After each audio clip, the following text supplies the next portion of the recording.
Hello' guys, আজি ভাগিনজনীৰ ঘৰত খোবা খোবনি। এয়া চাহ বনাই আছোঁ। এইফালে ইয়াৰ মিঠাই থৈ দিছোঁ। তাৰপিছত এইফালে গাখীৰ আৰু এয়া চাহ বনাইছোঁ। আৰু এয়া ঘৰৰ পৰিয়ালসকলে এয়া জলপান খাবৰ কাৰণে গুৰ কাটি আছে। এয়া নবৌয়েকহঁত আৰু এয়া ছোৱালী জা-জোৱালী হয়।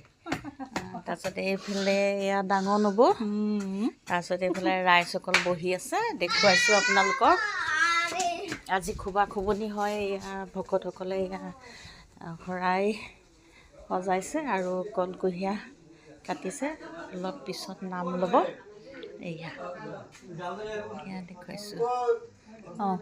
তাৰপিছতে খোবা খোবনি আছে। খোবা খোবনি আছে। চাউল খুন্দিব, মুগ ভাঙিব।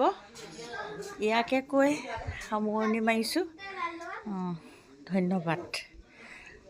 কিবা কোৱাত যদি ভুল হৈছে সেইখিনিও ক্ষমা কৰে যেন। আৰু সকলোলৈকে মৰম থাকিল। ইমানতে সামৰি মাৰিছোঁ।